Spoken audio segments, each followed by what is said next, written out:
kaduda-duda doon sa sinabi niya, kailangan mag-coordinate tayo sa Interpol dahil may mga fugitives tayong kailangang makuha. Damn! So ano yun, quid pro quo? Kinolateral mo ang dating Pangulo para makuha itong mga fugitives na ito. Sino kaya yung mga fugitives na yun na worth more than a previous president? No? Damn! No? Explanation niya yan. Maraming kumakalat na ang sinasabi fake news daw yun. Hindi ho. Pakinggan ho nyo ang Pangulo. Kasi siya mismo ang nag-explain na yun ang dahilan.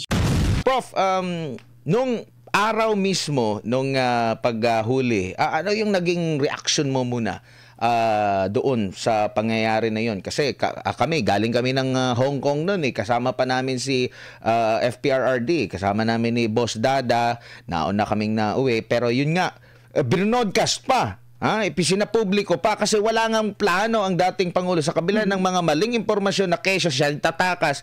Binodcast pa kasi hindi siya haharapin niya at hindi siya natatakot kung baga binodcast pa kung kailan siya uuwi. Actually, napaaga pa nga ang kanyang pag-uwi. Prof.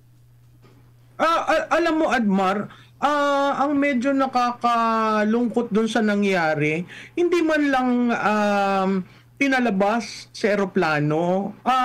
Parang nung nakita ko, sabi ko, ano kaya ang mangyayari nito? Kasi ang nasa isip ko, yung nangyari kay Ninoy na pumasok sa eroplano, tapos hinanap, tapos inakos. No?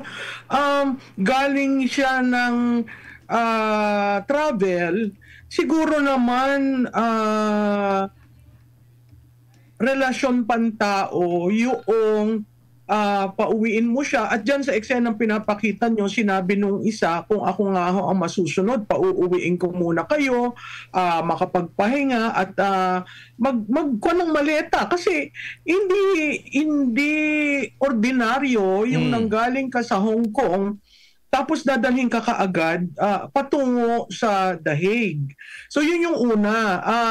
Kung ang sinasabi ng mga leader na politiko, orderly at peaceful, bakit dapat, di ba, ang unang-una, pakitaan mo ako ng kopya ng kung ano yan, kung ICC warrant of arrest ba o red notice na galing sa Interpol. Yun hindi malinaw. Pangalawa, tinatanong ng iyong gustong kasuhan, ano ba ang kaso ko? Diba? Natural yun. He being a former prosecutor, gusto niyang malaman ano ang kaso ko at saang korte may ganyang desisyon. So basic, yun yung mga basic. Kaya nga sabi ko, itong procedural problems na nangyari kay dating Pangulong Duterte, hindi yan isa sa tabi ng ICC. Kasi lumalabas from the very start, political persecution yung nangyari. Tapos hindi siya sinabihan na, tanong siya ng tanong, saan nyo ba ako dadalhin? Diba? Critical rin yun kasi kung ina-arrest mo siya, ibig mong sabihin ang tayo sa Pilipinas ay hindi kaya ng mga korte natin na mahusgahan siya. 'Di ba? Kailangan kasi yun dun sa procedure ng ICC. The domestic courts will have to find ano ba ang kinakaso natin sa kanila. Ang sinasabi ng iba, hindi daw makakapag-file at hindi daw makakahingi ng tamang desisyon. Ba't nyo pinangungunahan ng korte? Diba, ang mga Marcoses, ang tagal na ng kaso na nasa sandigan, nasa ombudsman, yung iba napapawalang sala, yung iba the court finds them guilty. Yun ang ating korte, no? Hindi naman pwede na ang isang dayuhan papasok sa Pilipinas para arestuhin ito, special pa kasi dating Pangulo. So yun yung parati kong dinidiin, may failure ba ng judicial system sa Pilipinas? Kitang-kita naman natin sa PhilHealth. Talagang ang sagutan napakaganda at sinusundan ng tao. Bakit ko sinasabing political persecution? Kasi nakita mo naman, Kailangan madala. Kailangan magmadali. Kasi kung titingnan nyo yung flight manifest, 1:30 a.m. pa yon. Bakit gustong isakay, 'di ba? Ang pangalawang nakakagulat, ang presidente ay nagsalita through a presser pagkaalis niya. 'Di ba? Yun yung kwan na bakit hindi ka pwede magsalita habang nandito? Bakit hindi mo i-explain, no? Ang pinadala lamang ay mga yung sa eroplano, yung prosecutor, nung umaga yung prosecutor, tapos lahat pulis na. At ang nakakalungkot diyan, Admar, nasa base ka ng militar. Ang Villamor is a military base under the AFP. So ang tanong ko, mas naghaharing uri pala si Torre at ang gates surrounding Villamor ay naandon ang kapulisan. Parang maling-mali yung mga nangyari na yan.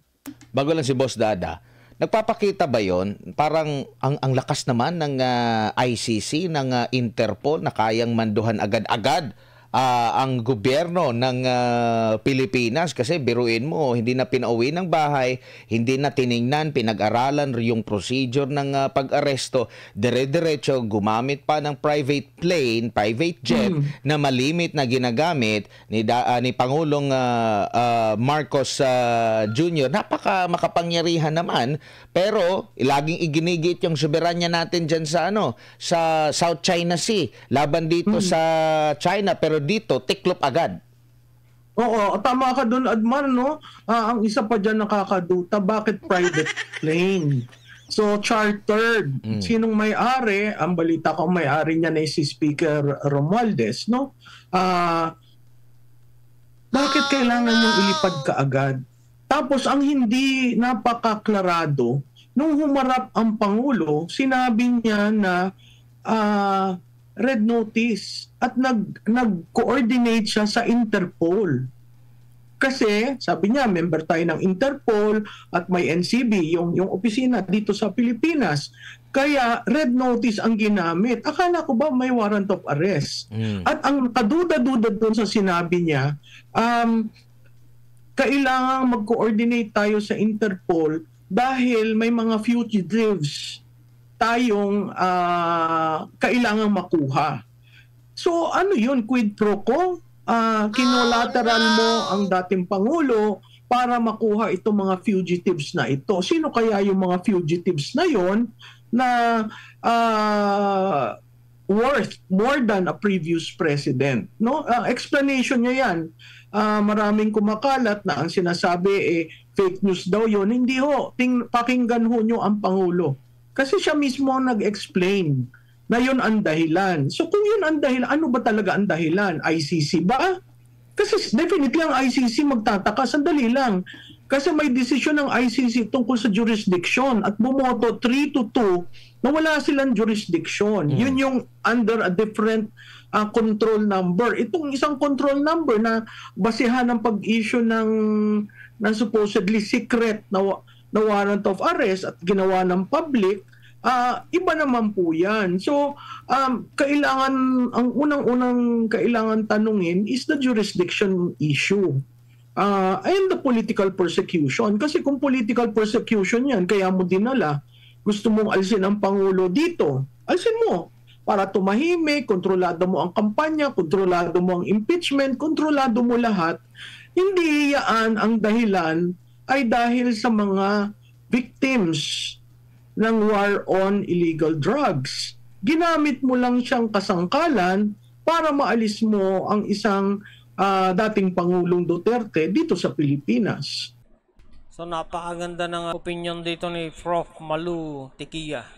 Napakalinaw nga naman na ginamit lang ang warrant of arrest ng ICC para ilayo o patahimikin si PRRD. At supposedly pahinain ang kampanya ng PDP laban.